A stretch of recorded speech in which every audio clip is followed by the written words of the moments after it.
पिछली वीडियो में हमने डिस्कस किया in detail, we try to understand कि जो इंश्योरेंस है उस बिजनेस सर्विस का गेम प्लान क्या है, मतलब कैसे इंश्योरेंस किन प्रिंसिपल्स पे काम करती है और इसका बेसिक लॉजिक क्या है। आज की वीडियो में थोड़ा कॉम्प्लिकेटेड टॉपिक टच अपॉन करेंगे, यानी प्रिंसिपल्स ऑफ इंश्योरेंस को पढ़ेंगे। अब प्रिंसिपल्स ऑफ इंश्योरेंस क्या है? Insurance is a very important business service. मैं पहले भी बता चुकी हूँ कि तुम लोग ये इसलिए पढ़ रहे हो because you need to know कि फॉर रनिंग बिजनेसेस टुमारो, या अगर आप कहीं काम करते हैं तो इंश्योरेंस की बिजनेस सर्विस का क्या रोल है। आज की वीडियो में we will do deep diving on principles of insurance, और ये वीडियो है उसका पार्ट 1, क्योंकि 7 प्रिंसिपल्स हैं, काफ़ी complicated, so we'll do them in 2 parts. Okay, so welcome everyone. आप लोग देख रहे हैं Eco World Digital Classes. This is Business Studies Series for Standard 11th. My chapter is Business Services. भाई बिजनेस चलाने में कौन कौन सी सर्विसेज का काम आता है। Chapter number 4 Principles of Insurance Part 1 video. Okay, तो शुरुआत करते हैं। देखो, हर धंधे के ना कुछ उसूल होते हैं, तो हर सर्विस के भी कुछ उसूल हैं, कुछ नियम हैं, और इंश्योरेंस के तो पक्के ही हैं, क्योंकि इंश्योरेंस का गेम प्लान है दैट यू आप पुटिंग असाइड सम मनी, आप अपने आप को एक रिस्क से बचाना चाहते हैं, उसके लिए आप थोड़ा सा पैसा साइड में रख रहे हैं, और कल को आप चाहते हैं अगर आप उस रिस्क को मीट करें, एक्चुअली में आपको लॉस हो, तो उस पैसे से आपकी लॉस की भरपाई हो। लेकिन इसमें बहुत बड़ा झोल है। झोल ये है कि इंश्योरेंस कंपनीज वो ट्राई टू इंश्योर कि ये सारे प्रिंसिपल्स का तुमने और उन्होंने दोनों तरफ ध्यान रखा गया है, तभी वो जो क्लेम आप करते हैं, क्लेम मतलब आप कहते हैं जी हमारा देखो लॉस हो गया, अब हमको ये पैसे दो, तभी वो क्लेम वो निकाल के तुम्हें वाकई में देंगे। तो मतलब तुम्हारा पैसा एज प्रीमियम पे करना is not enough, you need to insure कि ये सारे प्रिंसिपल्स को तुम क्लियरली फॉलो कर रहे हो। Okay, so going back to basics, insurer वो कंपनी जो आपका इंश्योरेंस कर रही है, जैसे LIC, जैसे स्टार अलायंस। इंश्योर्ड वो बंदा, वो कंपनी, वो ऑर्गेनाइजेशन जो अपने किसी रिस्क के लिए इंश्योरेंस कर रही है। ठीक है ना, करवा रही। पहला जो पॉइंट है which is utmost good faith, यहाँ पे फंडा चलता है उबर में फिडाई का। ये हर लाइन MCQ की है और लिखने को भी आ सकता है, so keep track. Uber Mai Fidei means this relationship between insurer and insured is based on utmost good faith. What is utmost good faith? भाई, utmost good faith का मतलब है मैं इंश्योरर हूँ, तुम इंश्योर्ड हो, तुम अपना रिस्क कम करना चाहते हो, मैं तुम्हारे को इंश्योरेंस पॉलिसी दे रहा हूँ, तुम और मैं एक दूसरे पे पूरा भरोसा कर सकते हैं, गुड फेथ में एक दूसरे को ट्रस्ट कर सकते हैं।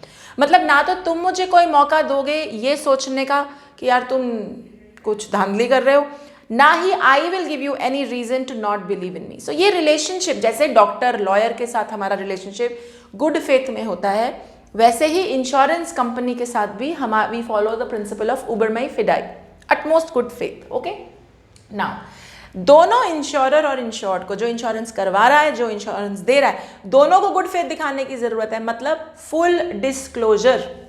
फुल डिस्क्लोजर का मतलब मैं इंश्योरेंस करवा रही हूँ, मैंने कहा भाई मेरे यहाँ मेरी कंपनी में फायर का रिस्क है, I want to do insurance, लेकिन मैंने तुम्हें ये नहीं बताया कि जो मेरी इक्विपमेंट्स है ना वो 20 साल पुरानी है, तो उनमें आज नहीं तो अभी नहीं तो 2 महीने में आग लग जाएगी, ये मैंने तुम्हें नहीं बताया।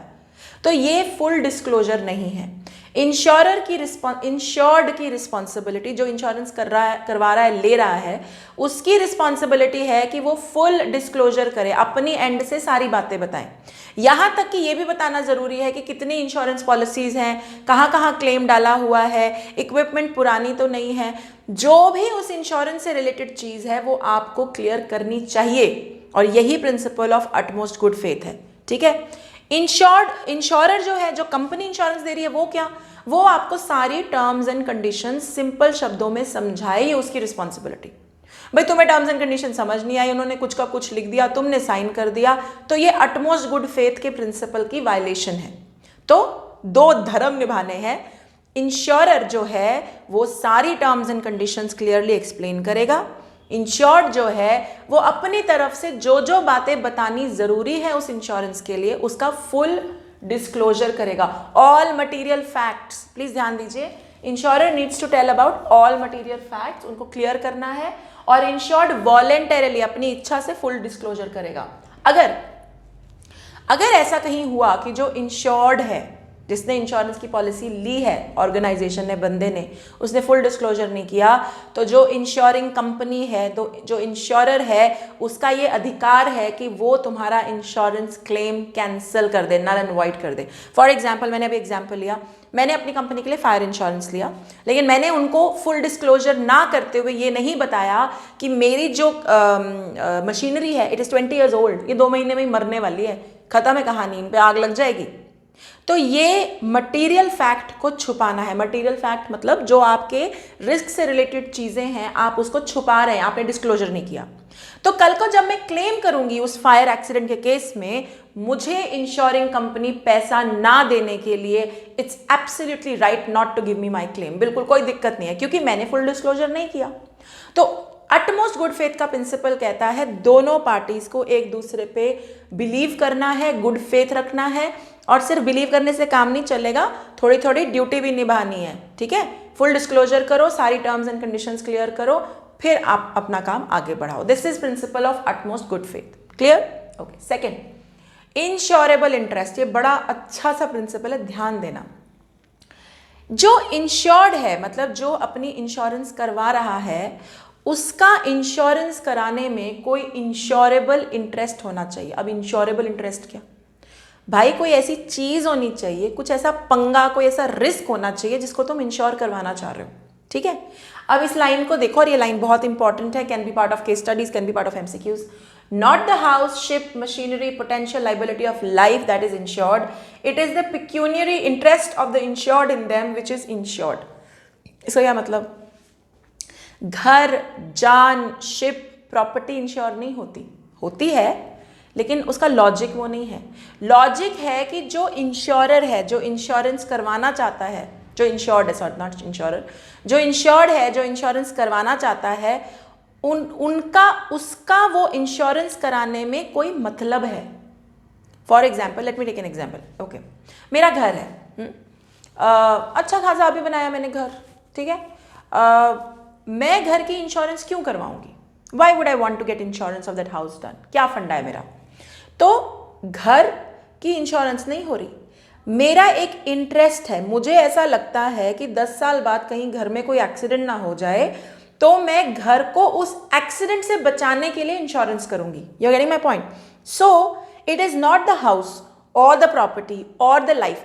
मैं किसी का जीवन इंश्योर नहीं कर रही, मैं ये इंश्योर कर रही हूं कि कल को कहीं उसके जीवन में कोई दिक्कत ना आ जाए। देयर इज अ रिस्क, मुझे एक इंटरेस्ट है, मुझे वो रिस्क दिख रहा है, मैं उस रिस्क को इंश्योर करवा रही हूं। समझ रहे हो?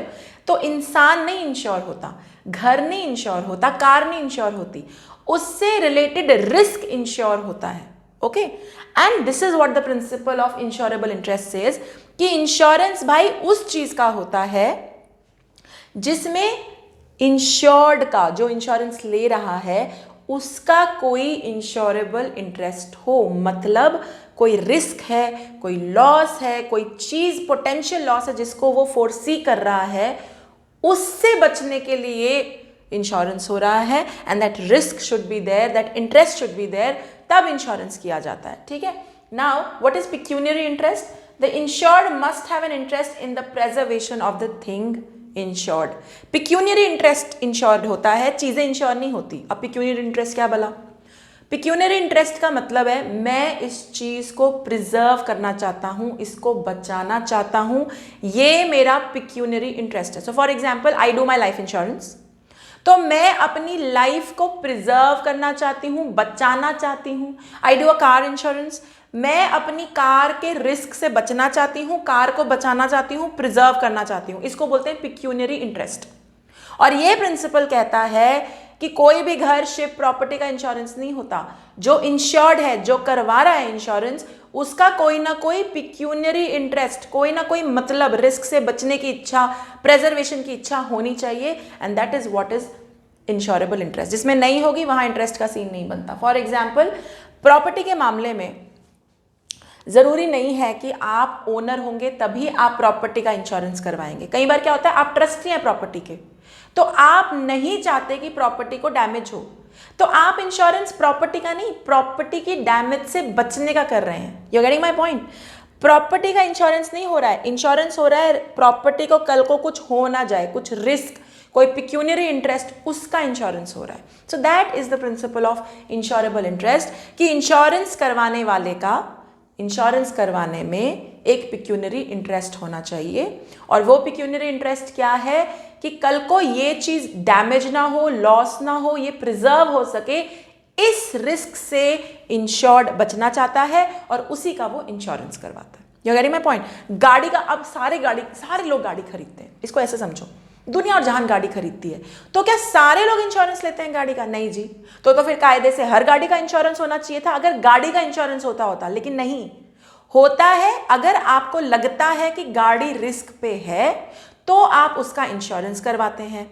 सो टेक्निकली गाड़ी रिस्क पे है, उसका इंश्योरेंस हो रहा है, रिस्क का इंश्योरेंस हो रहा है। सो फॉर एग्जांपल तुम्हारे पास भी गाड़ी, मेरे पास भी गाड़ी, तुमने बोला गाड़ी है तो है, कोई रिस्क नहीं है, कोई टेंशन नहीं है, तो तुमने इंश्योरेंस नहीं करवाई, बात खत्म, तुम्हारा इंश्योरेबल इंटरेस्ट नहीं है। बट मेरी गाड़ी है, मुझे लगा कल को एक्सीडेंट हो जाए, कुछ हो जाए, मैं तो इंश्योरेंस करवा लेती हूं, यानी मैं अपनी गाड़ी को रिस्क से बचाना चाहती हूं, यानी मेरा है इंश्योरेबल इंटरेस्ट। तो second logic of insurance is insurable interest होना चाहिए, वो रिस्क वाली फीलिंग, वो बचाने वाली फीलिंग होनी चाहिए, तभी इंश्योरेंस हो सकता है, वरना नहीं होगा। Clear? Third point, indemnity.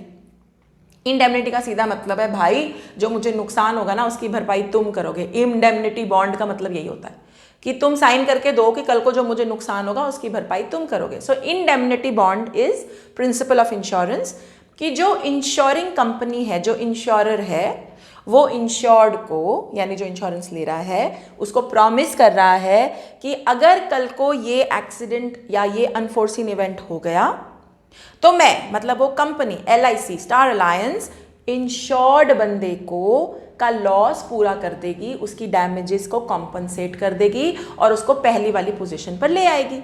Simple शब्दों में, मैंने कार एक्सीडेंट का इंश्योरेंस करवाया, मैं इंश्योर्ड, वो इंश्योरर, ठीक है, मान लो LIC से करवाया। प्रिंसिपल ऑफ इंडेमनिटी कहता है कि LIC वाला बंदा मुझे प्रॉमिस कर रहा है कि कल को अगर कार एक्सीडेंट हो गया, मुझे कोई लॉस, कोई डैमेज हुई, so then they would insure कि मेरा लॉस कॉम्पनसेट हो जाए, कि मेरे को जो भी नुकसान हुआ है उसकी भरपाई वो कर दे। This is principle of indemnity. ठीक है, इंडेमनिटी का प्रिंसिपल लगता है फायर पे, मरीन इंश्योरेंस पे, एक्सीडेंट इंश्योरेंस पे, इन सब पे इंडेमनिटी का प्रिंसिपल लगता है, क्योंकि इंडेमनिटी के प्रिंसिपल में एक लाइन है खास कि the insurer will make the insurer will make the insured arrive at the place which was before the happening of the event. Happening of the event, car accident, उससे पहले क्या position थी? सब कुछ ठीक था, तो ये जो कंपनी है ये तुमको उसी पोजीशन पे ले जाएगी। This is indemnity. In other words, तुम्हारा लॉस, तुम्हारा डैमेज कवर कर देगी। लेकिन भाई लाइफ में कैसे करेंगे? लाइफ इंश्योरेंस पे इंडेमनिटी का प्रिंसिपल नहीं लगता, क्योंकि लाइफ इंश्योरेंस का मतलब है मैं मर जाऊंगी तो मेरा पैसा इसको दे देना, तो मैं मर गई तो मुझे वापस जिंदा कैसे कर देंगे? How will they claim bring me back to life? नहीं कर सकते ना, इसलिए इंडेमनिटी का प्रिंसिपल लाइफ इंश्योरेंस पे नहीं लगता। Are we clear? तो फंडा क्या है इंडेमनिटी का? जो कंपनी इंश्योरेंस दे रही है, जो बंदा इंश्योरेंस ले रहा है, कंपनी कहती है मैं तुमको पहले जैसा बना दूंगी, यानी तुम्हारा जो भी एक्सीडेंट में कॉम्पनसेशन, जो भी भरपाई करनी है वो हम तुमको दे देंगे, पहले जैसी तुम्हारी सिचुएशन कर देंगे। तुम्हारे को 10 लाख का नुकसान हुआ था, हम 10 लाख दे देंगे, पहले जैसी सिचुएशन। तो फायर, मरीन, कार सब पे लगता है, लेकिन लाइफ पे नहीं लगता। क्यों? क्योंकि लाइफ पैसे बांट सकते हो, जिंदा नहीं कर सकते, वापस पहले जैसी पोजीशन पे नहीं ला सकते, तो इंडेमनिटी उस पर नहीं लगता। और लॉस की भरपाई मॉनेटरी टर्म्स में होगी। सिंपल लॉजिक ओवर देयर, ये है प्रिंसिपल ऑफ इंडेमनिटी। क्लियर है? तो बड़े इंपॉर्टेंट प्रिंसिपल्स हैं ये। I hope you are clear with the first part of the video. The second part is going to come up where we discuss the remaining of the principles. Okay, अगर आप लोग मुझे YouTube पे देख रहे हैं तो like, share, subscribe and comment करना बिल्कुल मत भूलिएगा। Till then, bye bye, take care.